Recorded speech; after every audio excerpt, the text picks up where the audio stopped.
हर साल हज़ारों लोग ग्रेजुएट होते हैं, कोडिंग सीखते हैं, स्किल्स एक्वायर करते हैं, बट फिर भी उनको जॉब नहीं मिलती और इसका एक बड़ा रीज़न है आपका रिज़्यूमे। आपके रिज़्यूमे को ना रिक्रूटर पढ़ रहा है, ना एटीएस समझ पा रहा है।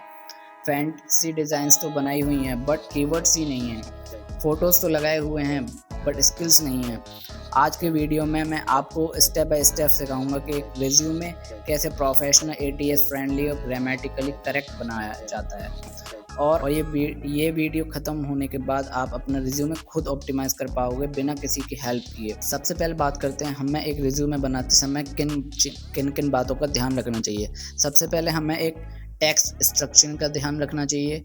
हमारा टेक्स्ट बल्कि नहीं होना चाहिए और हमारा जो रिज़्यूमे है उसमें सिर्फ़ एक ही पेज का होना चाहिए और हमें ये भी ध्यान रखना चाहिए कि किस टाइप का डिज़ाइन हमें अपने रिज़्यूमे के लिए यूज़ करना है। तो मैं रिकमेंड करूँगा, अगर आप एमएनसी कंपनीज़ और बिग स्टार्टअप्स में अप्लाई कर रहे हैं तो आप सिंपल एमएस वर्ड यूज़ कीजिए, सिंपल टेक्स्ट रखिए, कोई डिज़ाइन नहीं, सिंपल।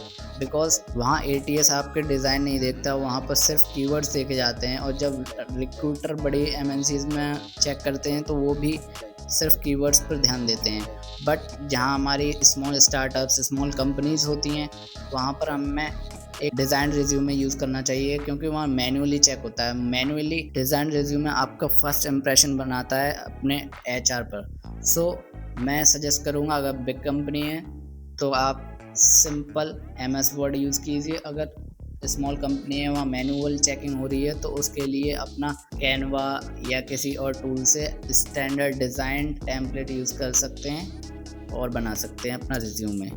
अब बात करते हैं ग्रामर पे, क्योंकि एक ग्रामेटिकल एरर भी रिक्रूटर के दिमाग में नेगेटिव इंप्रेशन क्रिएट करता है। इसलिए बेस्ट टूल है ग्रामरली। वहाँ पर अपना रिज़्यूमे आप अपलोड कीजिए, अपनी टोन को सेट कीजिए एज़ अ एक्सपर्ट, फॉर्मेलिटी को अपनी वेरी फॉर्मल रखिए, कॉन्फिडेंट एंड रेस्पेक्टफुल टोन रखिए और ग्रामरली आपको स्पेलिंग मिस्टेक्स, टेंसेस और कुछ रिपीटिंग वर्ड्स आपको सजेस्ट करेगा, फिर उसको एडिट कीजिए। और एक छोटी सी टिप, एक्शन वर्ड्स यूज़ करो जैसे develop, design, managed instead of responsible for. ये रिक्रूटर को स्ट्रॉन्ग इंप्रेशन देते हैं। अब ग्रामर सही हो गई, लेकिन रिज्यूमे को जॉब स्पेसिफिक बनाना ज़रूरी है। यहाँ एआई का पावर आता है। जैसे कि अपना जो भी जॉब आप अप्लाई कर रहे हैं उसका जॉब डिस्क्रिप्शन, वो क्या-क्या स्किल्स माँगता है, वो सब उसके जॉब स्किल्स को हाइलाइट करना रिज्यूमे में और जॉब स्पेसिफिक चीज़ों को मेंशन करना। तो उसके लिए हम चैट जीपीटी का यूज़ कर सकते हैं। जिस कंपनी में हम अप्लाई करना चाहते हैं उसका जॉब डिस्क्रिप्शन हमें मेंशन करना चाहिए चैट जीपीटी में और अपना रिज्यूमे अपलोड करना चाहिए और चैट जीपीटी से पूछना चाहिए कि हमारा रिज्यूमे ये है, जेडी इस कंपनी का ये है और मुझे एटीएस स्कोर बताओ और रिज्यूम स्ट्रॉन्ग कीवर्ड्स और इम्प्रूवमेंट्स बताओ।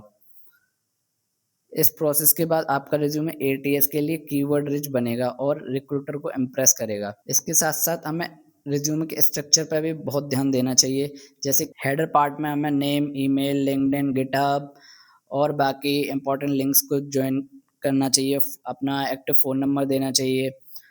प्लस अगर बिग कंपनीज़ में अप्लाई कर रहे हो, एटीएस फ्रेंडली बनाना चाहते हो तो अपना फ़ोटो भी ऐड मत कीजिए। उसके बाद हमारा आता है professional summary section. Professional summary section में हमें ज़्यादा मैस अप नहीं करना है, बस 2 टू 3 लाइन्स हमें इम्पैक्टफुल अपने स्किल्स को हाइलाइट करके लिखनी है। उसके बाद आता है हमारा स्किल्स सेक्शन। तो जॉब डिस्क्रिप्शन के थ्रू अपने स्किल्स को हमें इम्प्रूव करना चाहिए और मेंशन करना चाहिए, हाइलाइट भी करना चाहिए। जो स्किल्स जेडी में मेंशन्ड हैं, उन स्किल्स को हाइलाइट भी करना चाहिए स्किल्स सेक्शन में और समरी सेक्शन में। उसके बाद अगर हमारे पास कोई एक्सपीरियंस है तो उसको भी वहाँ मेंशन करना चाहिए और उसके साथ-साथ वहाँ हमने क्या-क्या स्किल्स यूज़ किए हैं जो कि उस जेडी के में मेंशन है, वो उन्हें हाइलाइट करना चाहिए। उसके बाद हमें ऐसे प्रोजेक्ट्स भी ऐड करने चाहिए जो कि हमारा एक इम्पैक्ट, हमारा रियल वर्ल्ड वर्क दिखा सकें और उसके बुलेट पॉइंट्स में हमें उसको डिस्क्राइब करना चाहिए। और प्रोजेक्ट्स को डिस्क्राइब करने का या फिर एक्सपीरियंस को डिस्क्राइब करने का एक फ़ॉर्मूला है STAR star. Situation, task, action, result. हमें सबसे पहले सिचुएशन बतानी चाहिए उस प्रोजेक्ट्स की, क्या-क्या सिचुएशन थी, हमने क्या प्रॉब्लम सॉल्व की है। फिर उसके बाद हमने क्या-क्या टास्क थे मेरे इस प्रोजेक्ट में, फिर मैंने इस पे क्या-क्या काम किया है और उसका हमारा रिज़ल्ट क्या आया, कितने यूज़र्स हमने ग्रैब किए या क्या हमारा इम्पैक्ट रहा उस प्रोजेक्ट से। उसके बाद हमारा एजुकेशन सेक्शन आता है जहाँ हमें अपनी डिग्रीज़, अपने कोर्सेज़ को मेंशन करना चाहिए। उसके बाद हम अपना सर्टिफ़िकेशंस वग़ैरह हम मेंशन कर सकते हैं और इसमें एक ध्यान रखना चाहिए, हमें टेक्स्ट के लिए सिंपल फ़ॉन्ट रखना चाहिए जैसे Arial, Calibri, Times New Roman etcetera. कोई फैंसी फ़ॉन्ट यूज़ नहीं करना चाहिए, जिससे हमारा एक डिसेंट प्रोफ़ेशनल रिज़्यूमे लगे। तो ये था एक सिंपल लेकिन powerful resume guide. Fancy templates और ग्राफ़िक्स से ज़्यादा इम्पोर्टेंट है कीवर्ड्स, क्लैरिटी और ग्रामर। तो स्मॉल कंपनीज़ के लिए कोई भी डिज़ाइन रिज़्यूमे चलेगा, बट बिग कंपनी के लिए plain ATS friendly Word file ही बेस्ट है। ग्रामरली और एआई के यूज़ से आपका रिज़्यूमे एकदम प्रोफ़ेशनल लगेगा।